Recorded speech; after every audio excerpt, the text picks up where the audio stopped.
The Eagles made an addition in free agency that flew somewhat under the radar amid so many other louder moves this offseason. But based on what happened at mandatory minicamp, this may end up being one of the most impactful acquisitions the franchise made all spring. A $12 million investment is already delivering returns before the pads even come on. And the most impressive moment of the entire Eagles minicamp involved exactly this player making a play against the starting quarterback that stopped the entire practice in its tracks. The $12 million addition, what he showed at minicamp, the career numbers that justify the signing, and the obstacle that needs to be cleared for that potential to become reality in 2026. It is all in this video. Hit that like button and subscribe to the channel. Training camp is coming, and this story is going to be watched very closely. The Eagles' secondary was already one of the most talented units in the NFL before the offseason even started, anchored by one of the best young cornerbacks in the league operating as the definitive starter at the position. But Howie Roseman saw an opportunity to transform that secondary from very good to potentially unstoppable, and he acted. The signing was finalized in March. A cornerback with a freak physical profile, sprinter speed, and 12 interceptions over 4 NFL seasons, brought in to be the definitive partner for Quinyon Mitchell in one of the most promising cornerback duos Philadelphia has ever assembled. The highlight of minicamp was an interception of a Jalen Hurts pass. He anticipated the throw to tight end Dallas Goedert, undercut the route, and took off in the opposite direction with the ball. His name is Riq Woolen. To understand why the Eagles paid $12 million, with incentives that can reach $15 million, for a cornerback who left the Seattle Seahawks surrounded by questions, all you have to do is look at the physical profile. Riq Woolen stands 6'4" and weighs 210 pounds. For a cornerback in the NFL, that size is simply abnormal.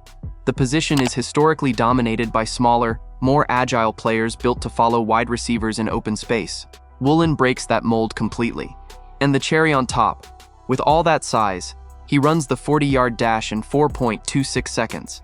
Elite wide receiver speed in a body that looks like a safety. That is the kind of combination that makes teams like the Eagles write $12 million checks without hesitation. The minicamp interception was not luck. It was football intelligence. According to Tim McManus of ESPN, Woolen opened eyes with his unique blend of size, speed, and coverage skills. What made the play special was not just the athleticism, it was the diagnosis. He read Jalen Hurts' eyes, identified Goedert's route before the tight end finished his break, positioned his body to intercept the pass at the exact right point, and then accelerated in the opposite direction after securing the ball. That is precisely the kind of play elite cornerbacks make, and that Woolen, when he is at his best, has the ability to reproduce week after week. Woolen's career numbers reinforce that argument with real substance. Over 4 NFL seasons, he has accumulated 12 interceptions, a number that puts any cornerback firmly in the playmaker category at the position. 38 pass breakups show that the production is not concentrated in a few lucky moments, but distributed across a consistent pattern of disrupting opposing routes. His passer rating when targeted, 82.9, sits within a competitive range for a starting caliber cornerback, and a 57.9% catch rate allowed shows that when teams try to attack him, success is not guaranteed. These are the numbers of a cornerback who can be a legitimate partner for Mitchell on the opposite side of the field. And it is precisely that partnership that makes this signing so exciting for Eagles fans.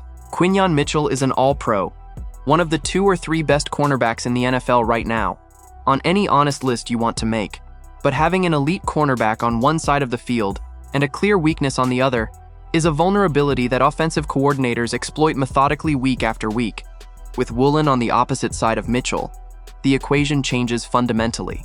Now opposing quarterbacks have to choose between the side with an All-Pro and the side with a 6'4" cornerback with sprinter speed and 12 interceptions on his resume. There is no easy side in this defense. And when you add Cooper DeJean in the slot, what the Eagles have in their secondary starts to look like something very few teams in recent NFL history have been able to put together. But here is where Riq Woolen's story gets more complicated, and where the Eagles need to keep their eyes wide open about what they are bringing into the franchise. Throughout his career, Woolen has had persistent problems with tackling and run defense. For a cornerback of his size, the expectation is that he would be a physically dominant player in run support. But the numbers and the film show inconsistencies that contrast sharply with his physical potential. And in 2025, the discipline problems reached a new level. Woolen was flagged 9 times during the season, the 5th highest number at his position in the entire league. 3 of those infractions were for taunting. 3 taunting calls in a single season goes far beyond bad luck or coincidence. It is a pattern. And it does not stop there. There are reports of friction with the Seattle Seahawks coaching staff throughout last season, internal disagreements that left visible marks on the relationship between the player and the team. The outcome was concrete and hard to ignore. At some point during Week 10 of last season, Woolen lost his starting job.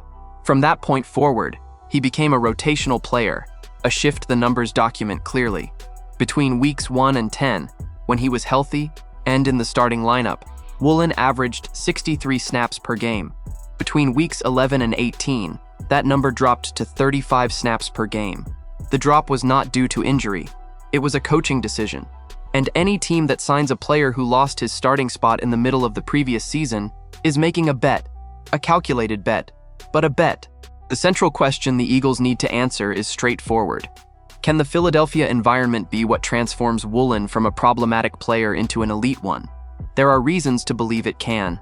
Vic Fangio is not a defensive coordinator who tolerates discipline errors or players who don't follow the scheme. He builds demanding systems, holds players individually accountable with consistency, and has a long track record of transforming talented but inconsistent cornerbacks into reliable pieces within his defenses.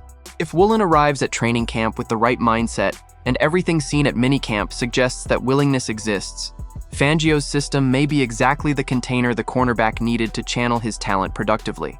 What minicamp delivered was an encouraging signal. The interception of Hurts was not just a good play, it was a statement of presence. It was Woolen telling the team, the coaches, and any opponent who comes to watch the film, I am here, I understand the scheme, and I have the ability to make plays at the highest level of the league. If training camp confirms what minicamp signaled, and if the discipline problems stay in Seattle where they belong, the Eagles may have found in $12 million what other franchises pay triple to have. A physically freakish cornerback who transforms the secondary from very good to simply untouchable. With Woolen showing playmaking ability since minicamp, Mitchell as the All-Pro on the opposite side, and DeJean in the slot, the Eagles' secondary has everything it needs to be the best in the NFL in 2026. But do you believe Woolen can overcome the inconsistency and discipline problems that held him back in Seattle? Or will the same issues resurface at some point during the season? Drop your opinion in the comments. Don't forget to hit that like button and subscribe to the channel. I'll be back later to keep you updated with the latest Eagles news.